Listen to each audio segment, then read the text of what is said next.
Hi and welcome back to It's Miracle Beauty. My name is Brandy and we are a beauty review channel.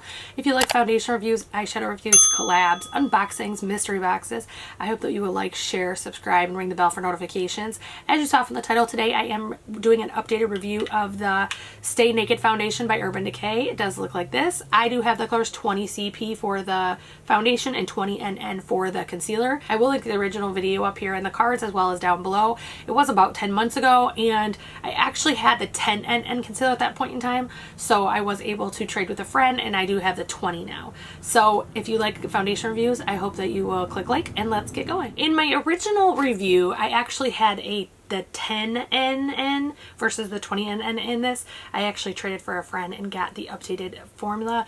And in this, I had actually given to a friend and they decided they didn't care for it and gave it back to me versus throwing it away or anything else. So I actually thought it'd be great to do an update. I think I put a lot of concentration on my video, and I will link it up in the cards. The original video when it first came out is that it was very runny, which made it kind of hard to get coverage because it was so thin you kind of had to manipulate and work it. It blended really well once you're able to blend it. However, you did have to kind of work at it. And I would definitely say that's true. I feel like today when I used it, and I do have it on my face today, when I used it, I felt like it went from not there to there in like fast because it looks like there's nothing there. So you keep, you know, blending and mixing and adding, and then all of a sudden you're like, ooh, that's coverage. So it definitely has it, but I feel like you do have to work and manipulate this foundation to get it to work.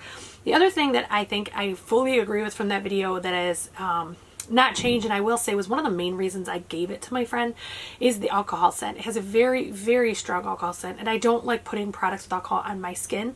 She doesn't have to worry about the drying out as much, so I thought that she would enjoy it. It didn't last for her when she would have oily breakthrough during the day. No matter what powder she used, it kept breaking down on her, and she does work long shifts, so she needed it to be good. When I originally viewed this, I viewed it as a satin matte finish. I feel like it didn't have a lot of glow. I would agree with that. I think that it's not a matte foundation, but it's definitely not luminous or glowy. I think it is a flatter foundation. You do have to add, you know, contour and bronzer to kind of bring some color back into your skin, and that's even when, like, this one is pretty much dead set my color, but it made me look washed out and fair when I put it on because it needed to have that dimension put back in. So the other thing, and I'm just looking at my notes, I had noted in that video that it does work with powders really well. Today, by total coincidence, I actually used the Too Faced Born This Way powder, the one with the black lid and gold like trim, and I had no problems with the powder. I think the only thing I had an issue with was right above this eyebrow, and it still looks a little bit heavier. Right above this eyebrow, the foundation didn't blend perfectly. I didn't catch it till I'd already put a little bit of powder on it. My damp sponge was able to work it out, and then I put some powder on it, and it doesn't look perfect, but it definitely isn't something that I'm gonna cry about. So the one thing I noted in that video that I definitely agree with today is that this concealer takes a lot of work.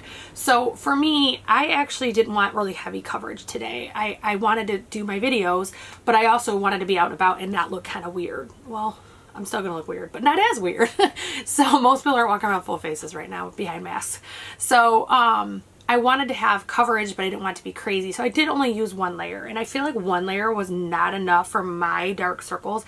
I feel like it definitely gave coverage, and mind you, I used the Naked Color Corrector underneath as well, so it really doesn't give much coverage initially. It does take some building. The one thing that I am going to try that I don't think I even knew about to do when I originally filmed that video, I think YouTube said it was 10 months ago.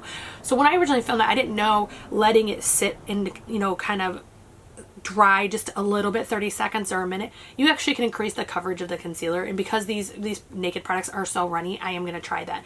The other thing that has been released since I did that video is actually the Urban Decay. This is the Naked Stay Naked the Fix. So this is a powder foundation, but I actually prefer it for setting my makeup or using as a finishing powder. I think it works really well, and it gives just a little bit of coverage, just a little bit.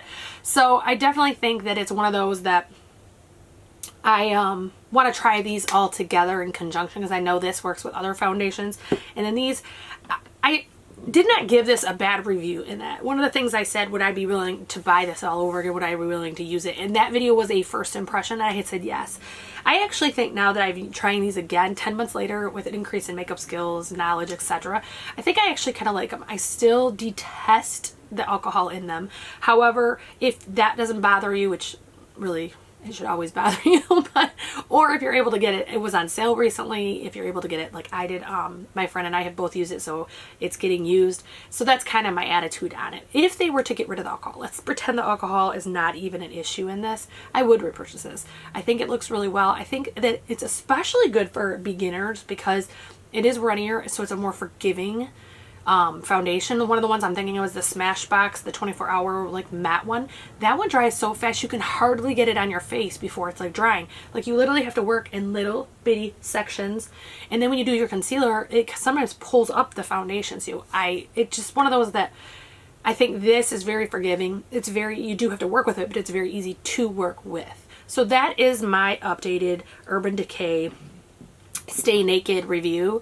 I think that I am going to continue to use these. I am going to honestly try to use them up since I do have them, but I also think that it's really important to give a comparison from a first impression to used it more times and then another impression, because first impressions, if your makeup goes just that day, your first impression is going to be amazing. However, if you struggle and it's the struggle bus, then you're going to give it a negative review. So I really feel like first impressions are great when they're a new product and you want to get something out. I think it's beautiful, gives people an idea what it looks like, gives an idea of how it works, the blendability. However, I think it's really important to stay and continue to update things, because if you don't, people think that that first impression is how you felt the entire time. So that is my updated review for the Stay Naked foundations. I hope that you will like, share, subscribe, ring the bell for notifications, and I hope I see you again soon.